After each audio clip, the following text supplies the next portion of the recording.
Boa tarde, boa tarde, boa tarde. Já chegamos mais uma vez com vontade de informar. Hoje é segunda-feira. Ndati, Chenda, Kouambu, Kovie, Koluvango, Chikasimu Chosichiwa. Esperamos que sim, esperamos que esteja tudo bem em toda a extensão do território nacional. O programa mais social da televisão pública de Angola já chegou. Hoje é segunda-feira, como já aqui dissemos, dia 17 de junho de 2024. O Ecos e Factos traz, como sempre, uma mão cheia de notícias. Vamos a Lunda Sul e lá vamos conhecer a história de um cidadão que transportava nada mais, nada menos do que 5 toneladas de medicamentos de forma camuflada. Vai ficar a saber também o que aconteceu na província da Huila com um homem de 64 anos que está a ser acusado de ter violado 2 menores, suas sobrinhas, uma de 14 e outra de 15 anos. Este homem violava as miúdas ou as meninas de forma recorrente. Uma delas está concebida. O programa mais social da televisão pública de Angola começa agora.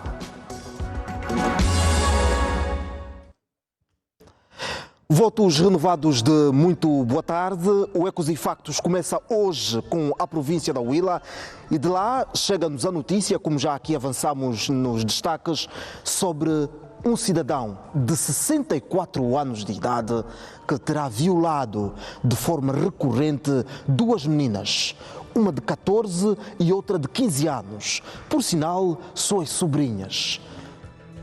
Segundo o relato das menores, é na ausência da tia que este indivíduo aproveitava-se das menores.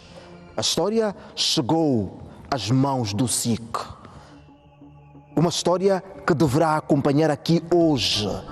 Como é que este homem abusava das meninas? Vai saber todos os contornos aqui. 64 anos de idade. Um homem que tem até idade para ser avô dessas meninas. Mas, na ausência da mulher, aproveitava-se destas 2 meninas. Uma delas ficou grávida. Vai acompanhar aqui esta história. Por razões técnicas, deveremos acompanhar essa história daqui a mais alguns instantes. Por ora, vamos ao trânsito, vamos falar do gráfico da sinistralidade, como é que foram os números nas estradas do nosso país, de Cabinda ao Cunene, nas diferentes estradas nacionais e também, por que não, no casco urbano, aí na cidade onde está. O professor Júlio Quental já aqui está e vai avançar todos os dados relativos à sinistralidade ao longo do final de semana. Professor Júlio, muito bem-vindo. Safeca, é um prazer imensurável estar aqui e partilhar este set que eu consigo, levando para os nossos caríssimos telespectadores, que são indubitavelmente a razão da nossa existência, informações de utilidade pública. Exatamente. Diz-me, professor, como é que foi o final de semana? Tranquilo nas estradas? Tranquilíssimo. Via de regra, eu não sou de sair muito no final de semana, mas há vezes que eu faço, portanto, o meu programa, percorro algumas artérias para aferir as condições de transitabilidade, aferir os sinais gráficos verticais. Para falar com propriedade. Para falar com propriedade. Há muitas das vezes vou até o mercado do 30, vou até o Catinton, que saio para as vias secundárias e terciárias, ver as condições e de facto estão precárias, são precárias. Tem que haver um investimento significativo nas vias secundárias e terciárias para desafogar, certo, aquele trânsito condensado das vias principais, porque muitas das vezes os condutores insistem para as vias principais porque as secundárias e terciárias estão, portanto, em condições precárias de transitabilidade. É o professor Júlio Quental que faz esta busca constante pelas ruas da cidade de Luanda para aqui falar com propriedade. E é com propriedade que vamos falar agora sobre a sinistralidade ao longo do final de semana. Professor, o que é que tivemos então? Foi violento como sempre. Auguro por um dia, um final de semana chegar aqui, ou melhor, numa segunda-feira chegar aqui e refletir sobre números baixíssimos. Infelizmente, hoje ainda não é este dia, mas vamos tocar sempre para que os angolanos reflitam e sintam a necessidade de reverter o quadro, porque no final das contas, somos nós que podemos, ou que temos a faca e o queijo na mão para inverter o quadro. Safeca, na sexta-feira nós tivemos 22 acidentes, na sexta-feira. E esses 22 acidentes produziram 2 mortos e 29 feridos. Isto foi na sexta-feira. No sábado, tivemos igualmente 22 acidentes que todavia produziram 6 mortos, certo? E 22 feridos. No domingo, houve um incremento. 27 acidentes que produziram 9 mortos e 34 feridos. Agora repara no somatório, no acumulado. 71 acidentes, certo? Dos quais resultaram 17 mortos e 85 feridos. Agora repare, Safeca, imagine que aquelas 17 pessoas, aqueles 17 mortos, certo? Sejam os provedores da família. Pois. Em média, as famílias angolanas têm 6 pessoas no seu agregado. Estamos a falar de mais de 80 pessoas que ficaram sem um provedor, certo? Pois, certo. Sem um provedor. Estamos a falar porque 10 seriam as 60, 17, muito mais do que isso. Quer dizer, mais de 80 pessoas que ficaram sem os seus provedores, aqueles que os sustentam, que pagam as propinas e por aí em diante. Quer dizer que estamos a mandar crianças para a rua sem ter ninguém que os tutele porque os seus provedores faleceram. Quer dizer que as nossas estradas, e estamos a falar de 17 mortos e 85 feridos, as nossas estradas continuam ainda a ser palco de quê? De dor e de morte. Professor, quem nos fornece os dados avança se estas mortes assistem-se mais nas estradas nacionais ou aqui no casco urbano? Como é que estamos? São fundamentalmente no casco urbano, certo? Existem alguns casos, não é? E temos aqui reportado nas estradas nacionais, mas isto envolve fundamentalmente automóveis pesados, mau estado técnico do veículo, condições de transitabilidade, certo? Existem alguns casos em que temos mortes significativas nas estradas nacionais, mas grande parte delas ocorrem mesmo no casco urbano. Se verificar essa fé que temos visto aqui no Ecos e Factos, certo? Por via das imagens do CISP, as pessoas atravessam em locais inapropriados. Os condutores, nos locais onde os peões gozam de prioridade, que são as passadeiras, não cedem passagem. Há litigância entre os condutores e os peões. Pois. Outra questão também fundamental é o transporte em veículos de 2 rodas. Vemos motociclistas a transportar 3 a 4 pessoas numa só moto. É óbvio que temos as condições todas criadas para que os sinistros aumentem e, consequentemente, o número de mortos e de sinistrados ou de feridos. Portanto, tudo deve ser feito. E aqui eu chamo mesmo a responsabilidade da Direção de Trânsito e Segurança Rodoviária. Tem que ser um pouco mais acutilante, um pouco mais incisiva. Eu sei, nós sabemos que há outros poderes que às vezes interferem no exercício da polícia, mas temos que nivelar isso. Porque senão esse número vai aumentar. Vai aumentar.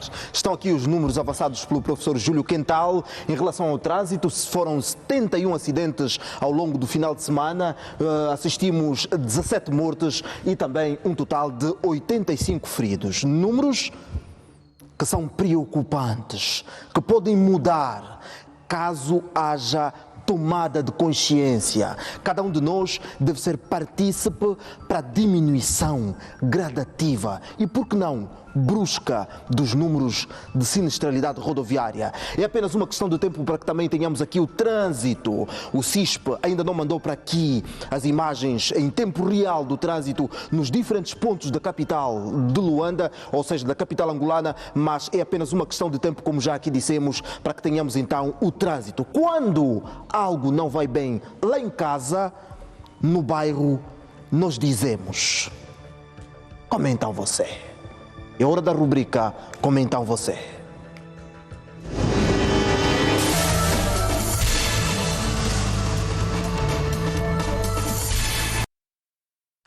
Pois é, Professor, hoje está aí mais um daqueles casos que Olha. não nos fartamos de falar aqui.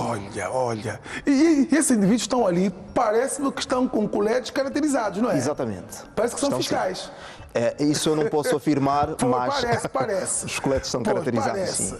Mas pronto, aí temos, quer dizer, condições criadas para que aqueles números, para que os nossos dados estatísticos sejam aqueles. Exatamente, pois. Transporte irregular de passageiros e onde? No compartimento de carga.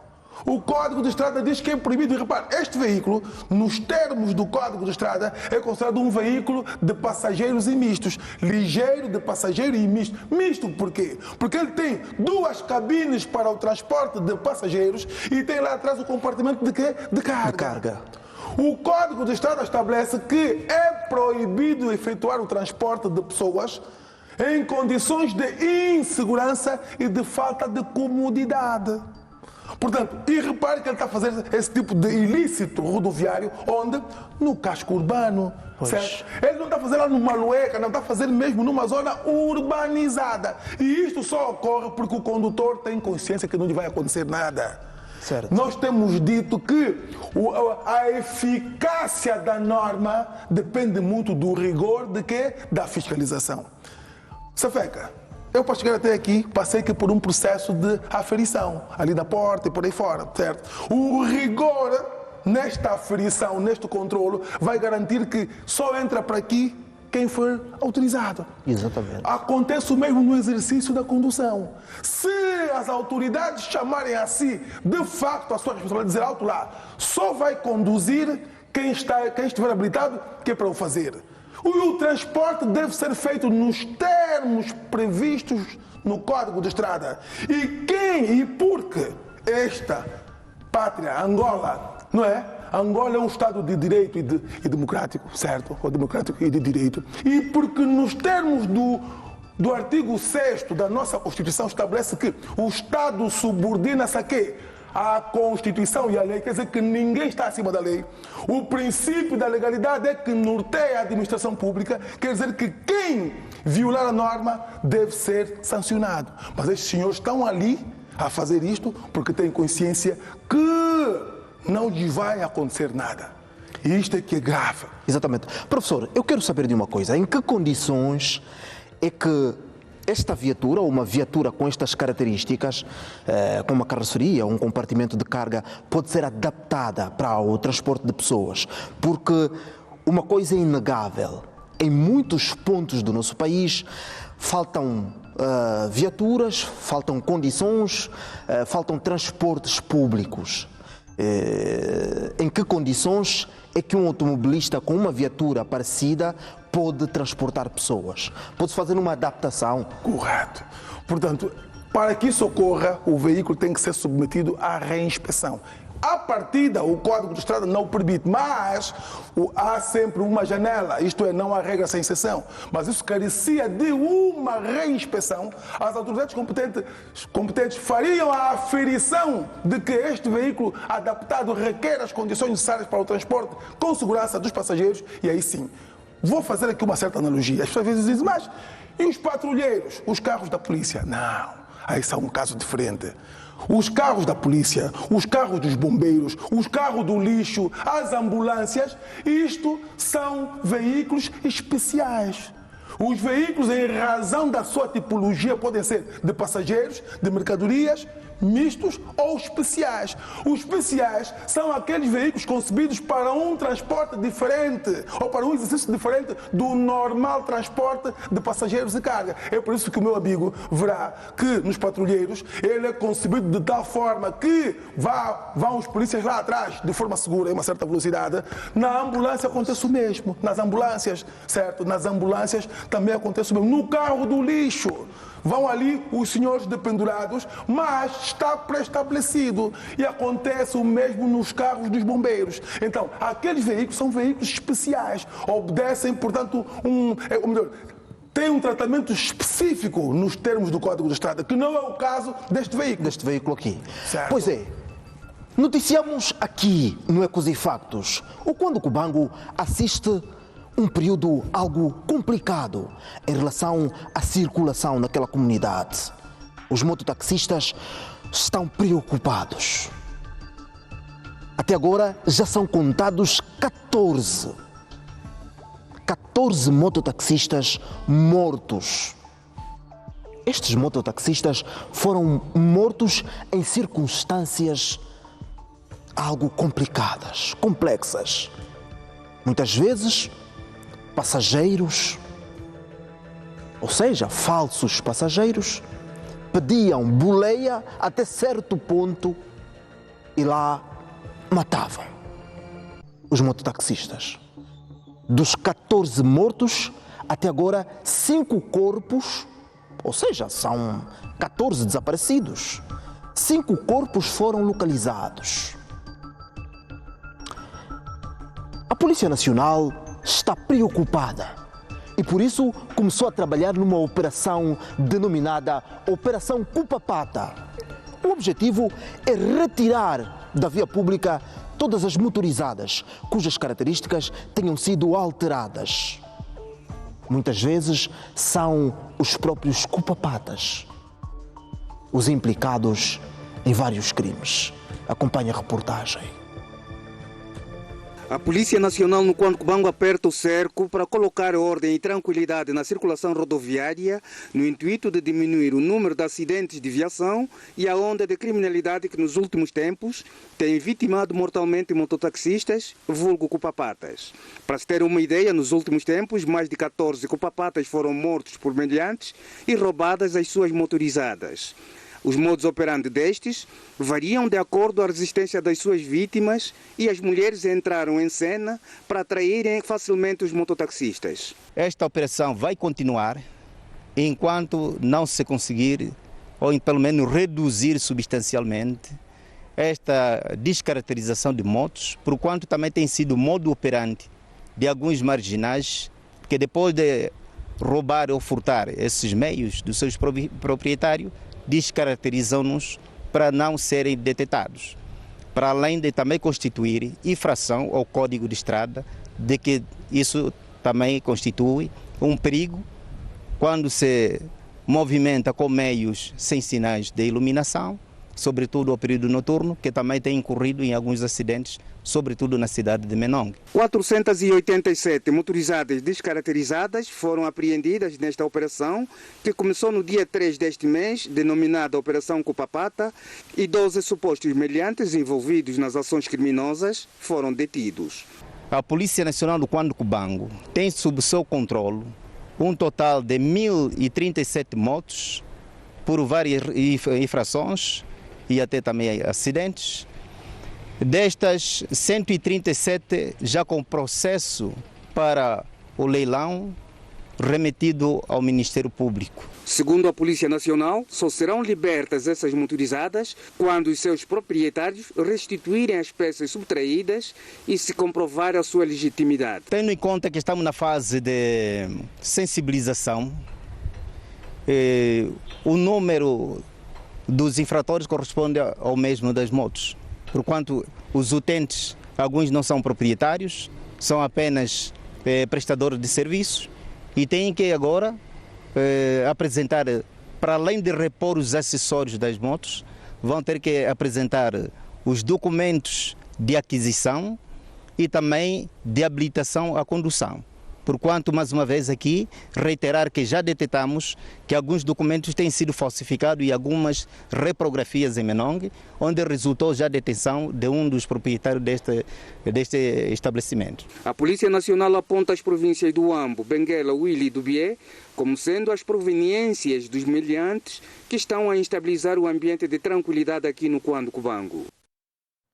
Pois é, professor Júlio Quental, está aqui algo que temos estado aqui a debater.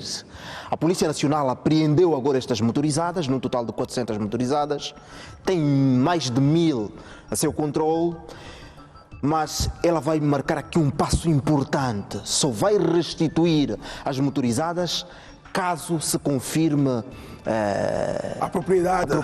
Correto. E caso se restituam. Exatamente. Correto. Há bocado, pronto, esta peça só vem confirmar o que dizemos há bocado. As autoridades, quando querem, elas atuam.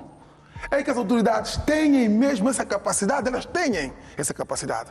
E perceberam que, em razão do cometimento de ilícitos penais, homicídio no caso, não é? Muita gente simula, é um pseudo passageiro, falta conta, já arquitetou a coisa toda e no final no final do percurso, ou a meio do percurso, anuncia o assalto e não se limita ao assalto, parte que é para o homicídio. A polícia constatou um número exagerado de homicídios com este modus operandi e decidiu atuar. Aí está o resultado.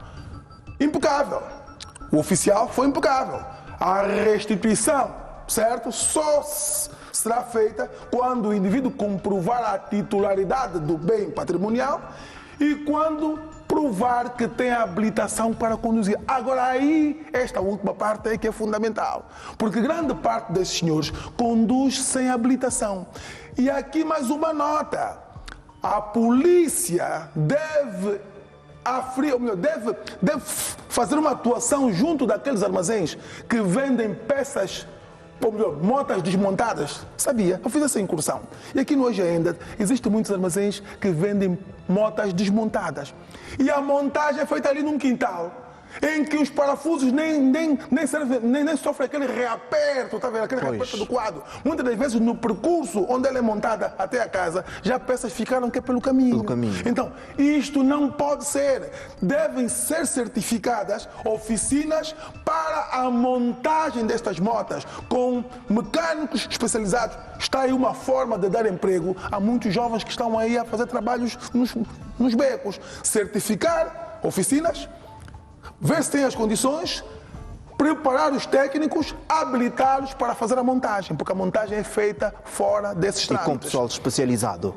Está aqui notas aqui avançadas pelo professor Júlio Quental, aqui a fazer aqui uma abordagem em relação à situação no Quando Cubango, esta situação relacionada à morte de 14 mototaxistas ao longo deste período, ou seja, do princípio do ano até a data presente. Agora sim, vamos para o trânsito, professores. A primeira via será a Avenida 21 de Janeiro, já que estamos em tempo real. É em tempo real. A nossa em que o caso está bem identificado. O problema está ali, o ponto de confluência, o ponto de conflito, aliás, entre azuis e brancos e autocarros, e forma-se aquela algazarra. Há também aqui a nota que temos sempre reiterado da necessidade da recolocação das marcas no pavimento que legitimam o atravessamento de peões. Hoje, Safeca, excepcionalmente temos o passeio livre. Não há aqui vendedeiras nem vendedores a ocupar o passeio, e percebe-se que as pessoas transitam livremente nos passeios, embora existam alguns atrevidos aqui a circular na berma. Repare,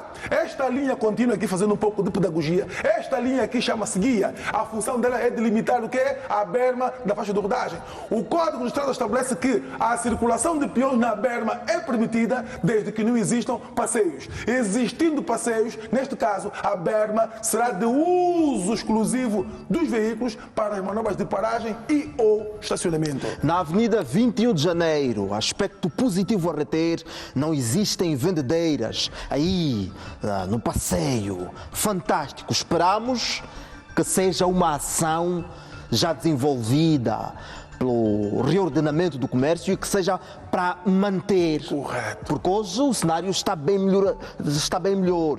Bem melhor do que temos assistido ao longo destes dias. A segunda via é o desvio do Zango. É apenas uma questão de tempo para que tenhamos então aqui o desvio do Zango.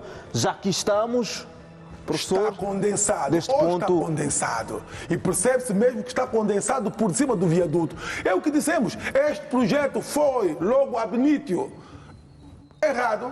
Isto é, no que toca ao acesso, porque temos aqui os sucessivos anos e, obviamente, um único acesso para os vários anos é complicado. Esse condensar é esperado. Agora, repare, Safeca, também tem aqui uma nota positiva, excepto aquela senhora que está aqui, excepto isso, portanto, aquele aglomerado de vendedores e vendedeiras ali desapareceu. O que falta para ir ter com essa senhora? Dizer, minha senhora, não é aqui.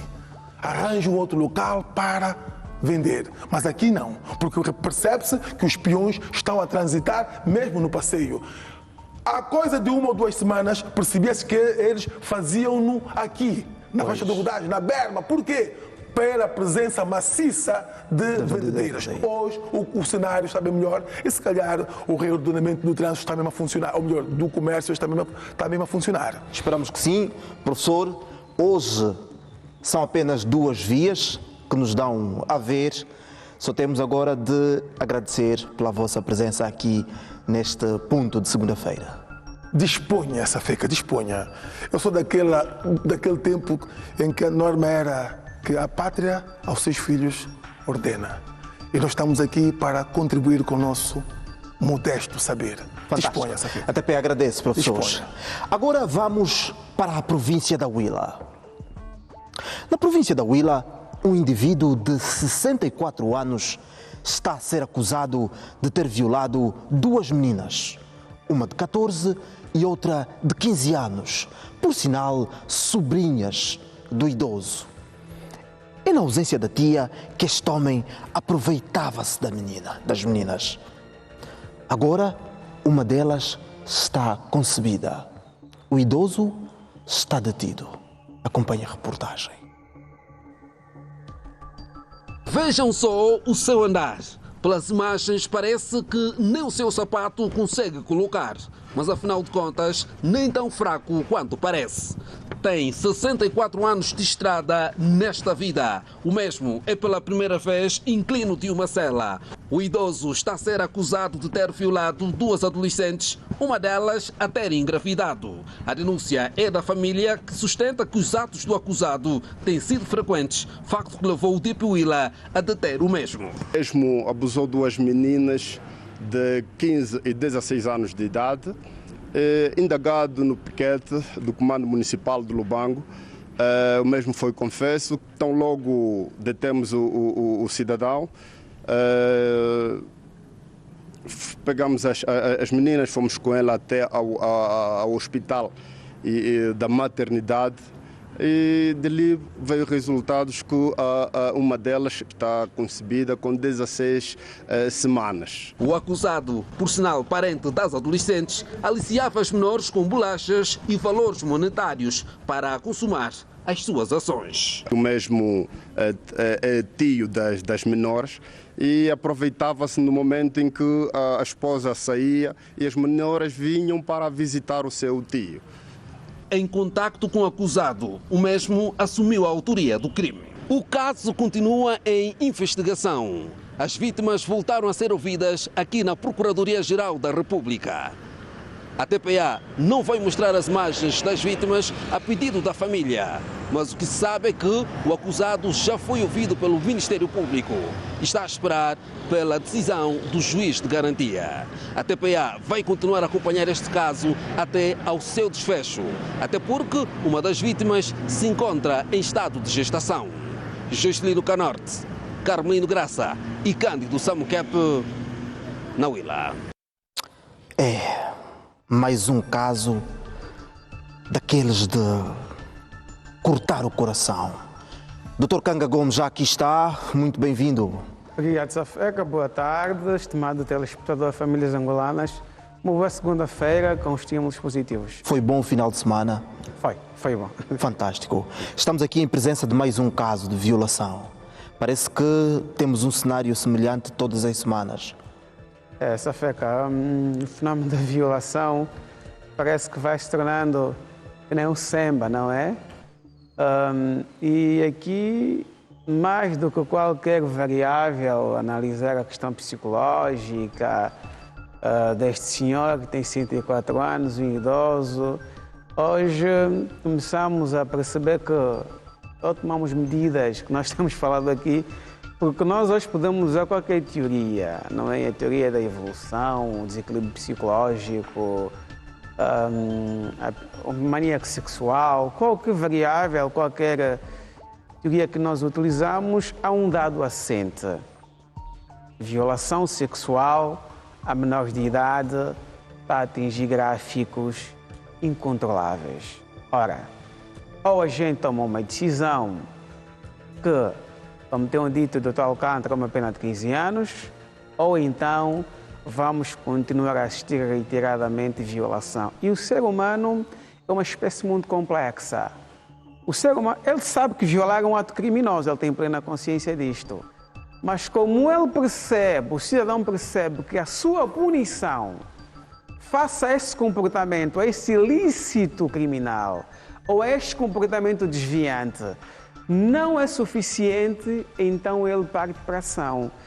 Independentemente daqui se tem desequilíbrio ou não, mas ele tem plena consciência. Ele tem 64 anos de idade, Safeca. É um avô, é um idoso. Não tem moral, não tem princípio, não tem nada. É dar um outro destino, porque não vale nada. Enquanto a pessoa não vale nada, absolutamente nada. Não é?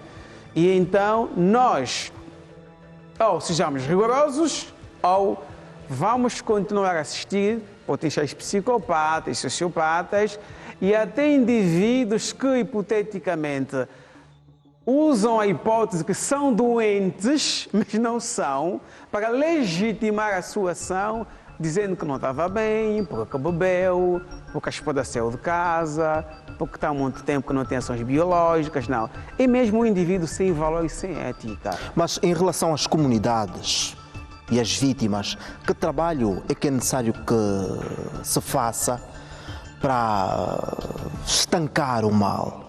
Safeca, nós aqui, relativamente às comunidades, é isso que nós temos cá feito. É sensibilizar a comunidade, explicar às meninas, ensiná-las como é que elas estão perante a um assédio, a alguma violação, é ensinar e explicar que o avô, o tio, o primo pode violar. Está a perceber? É preciso explicar porque o ser humano atinge uma dimensão complexa. Por isso é que nós temos dito que a relação afetiva e a questão psicológica, a ética e a moral, é que permite com que o homem perceba a fronteira. Se o homem não tem uma idoneidade moral de perceber, esta é minha filha, esta é minha irmã, ele torna-se num estágio animalesco.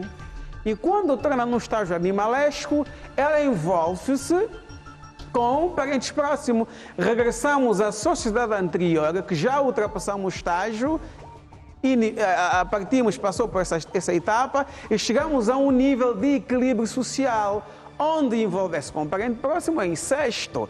E nem que a sobrinha não seja consanguínea, é parente da esposa, mas temos aqui a idoneidade moral, né? E do ponto de vista cronológico, ele em ancião, a menina é uma criança. Logo, estamos perante um ato de violação, a um ato de falta de moral, e aqui o trabalho é ensinar a comunidade, as meninas a se prevenirem. Por quê? Porque qualquer um desses indivíduos que vai fingir, que vai dar samba-pito, que vai comprar a roupa, que vai comprar o tênis, está a aliciar a menina. E a menina, como é frágil, não tem domínio, começa a ter uma dívida moral. E à noite, este velho vai para o quarto da criança e começa a pegar nas pernas.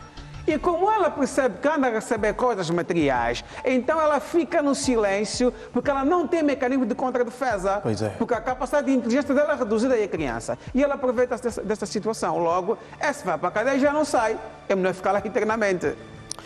Pois é. Agora, para a província de Malange. Em Malange, as autoridades procuraram durante 14 dias por um cidadão que desapareceu no rio Kwanza. Este indivíduo foi pescar e lá desapareceu. Na sexta-feira, o corpo foi encontrado às margens do rio, a pouco mais de 10 quilómetros de uma das barragens naquela província. Já são contadas até agora cerca de 22 pessoas que morreram em afogamentos na província de Malange. Acompanhe a reportagem. Relativamente ao ano de 2023, em que se registrou 35 casos de afogamento, houve um aumento de 19 casos, motivo de preocupação do Serviço de Proteção Civil e Bombeiros. Redobrar as ações preventivas e de consciencialização da população sobre os perigos através de palestras em escolas, igrejas e outros locais de grande concentração populacional é a aposta dos bombeiros. Ainda este ano, o comando lançou uma campanha Maré Baixa, que era para reduzir até 25% de mortes por afogamentos. As mortes ocorreram maioritariamente no município sede. Durante este período de janeiro a junho, o comando registrou 22 casos de mortes por afogamentos em rios, lagoas, poços, diques de irrigação, valas de drenagem. O município com maior número de mortes é mesmo o município sede, com 14 casos. São várias as causas dos afogamentos que acontecem em poços, rios, lagos e lagoas. E a maior parte das crianças que foram a óbito por afogamentos foram mais em cacimbas.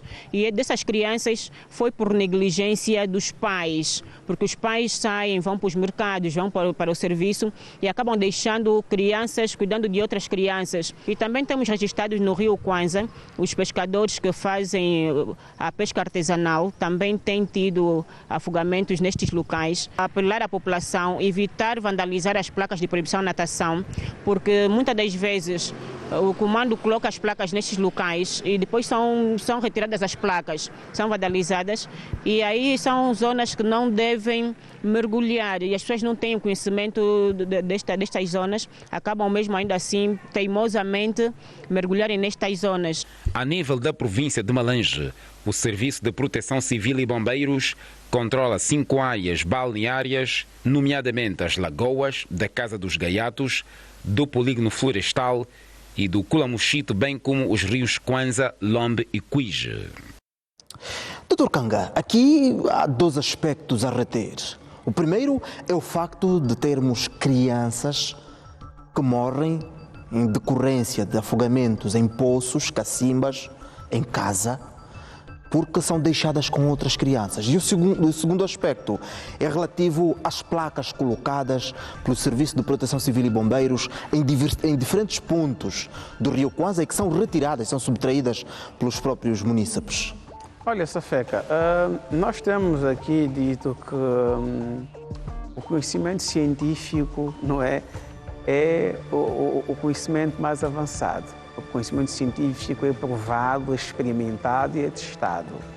Partindo do pensamento empírico, filosófico e teológico, que são os tipos de conhecimento. Ora, se a entidade que controla esses espaços, que é o Corpo de Bombeiros, cola lá a placa, informa a comunidade que aqui é perigoso, aqui não se pode banhar porque a própria natureza não permite a sua característica.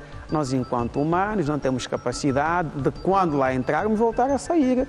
O solo é frágil, provavelmente tem lama, quando a gente entra já não sai, cada vez que a gente puxa o pé, a gente entra novamente e tal. Está a explicar. Agora, é óbvio que as famílias devem cumprir isso, devem obedecer, não é culpa do Estado, não é? Sob esse ponto de vista, esse ponto primário. Então, se está a informar que é proibido banhar, coloca lá a placa, o Corpo de Bombeiros vai lá colocar a placa, está ali, você tira.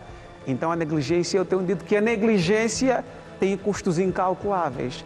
E as comunidades devem perceber que sempre que tiverem uma placa onde o Corpo de Bombeiros coloca, dizendo que é zona de risco, elas vão morrer, não tem outra saída. E a informação deve ser passada com clareza. Porque está a explicar, aqui não se banha, não se toma banho. Aqui não se toma banho. Aqui é perigoso. O Estado, sob a via da entidade competente, está a informar a comunidade.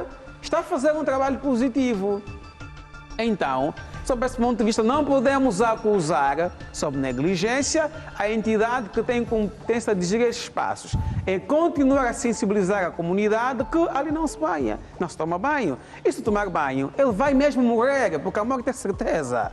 Apesar que todos nós vamos morrer, mas ele vai avançar. Certo. Então, ali é preciso que usamos a ciência e aqui há uma informação. E quem está informado tem domínio. Agora, a outra variável, os pais que deixam as crianças devem evitar isso. Criança não é para controlar a criança, porque enquanto o pai continuar a deixar uma criança controlar a criança, vai acontecer incidentes não controláveis. Por isso aqui os adultos devem ter essa consciência, ou arranjem uma forma de controlar os filhos, ou na comunidade arranjem alguém e paguem um valor que controla os filhos na aldeia, dizendo que estamos a ir para o trabalho e mamãe cuida dos nossos filhos mensalmente têm aqui, por exemplo, 20 mil contas ou 30 mil contas, uma espécie de uma creche comunitária ou de uma creche na aldeia, não é? Que controla as crianças. É preciso se reinventar e ter essa criatividade, porque os meninos não podem ficar sozinhos, porque são mesmo crianças. Exatamente. Só pena de sairmos da lavra e encontrarmos aí um menino morto e depois está a lamentar, ai,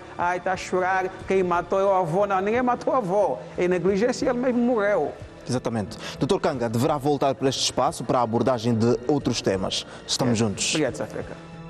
Agora vamos para a província da Lunda Sul. Na Lunda Sul, um caminhão foi apreendido pela Polícia Nacional.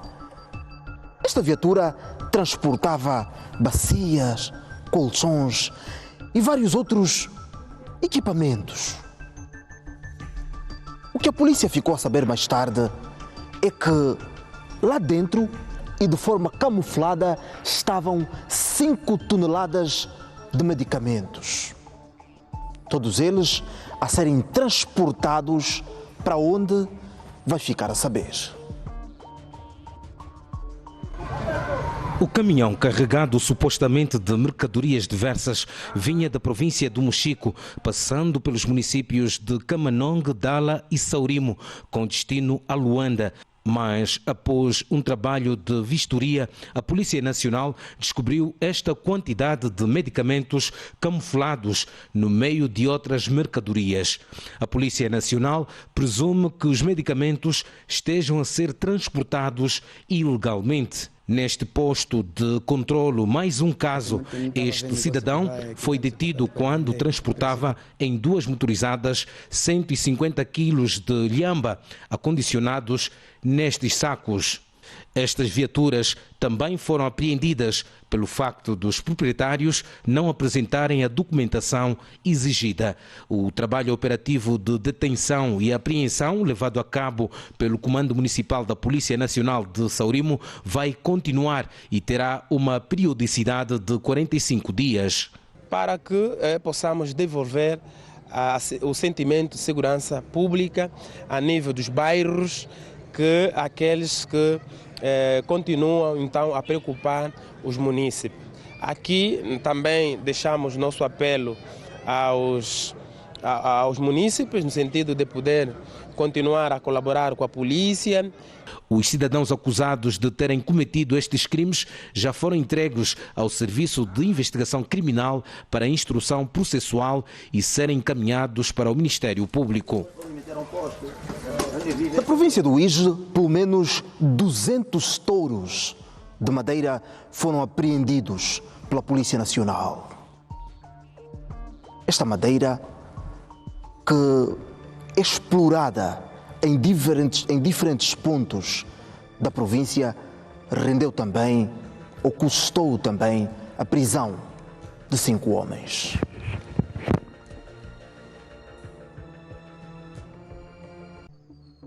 São a quantidade apreendida no Quiteche pelo SIC local. 5 pessoas estão detidas e serão presentes ao Ministério Público para posteriores trâmites processuais. O referido cidadão, enquanto exploravam as referidas madeiras, as árvores abatidas não estão no padrão daquilo que é recomendado pelo regulamento florestal.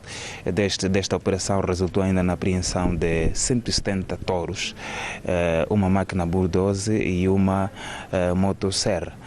Para dizer que essa operação continua a nível dos 16 municípios do Uíge, de forma então a conseguirmos combater devidamente os crimes ambientais.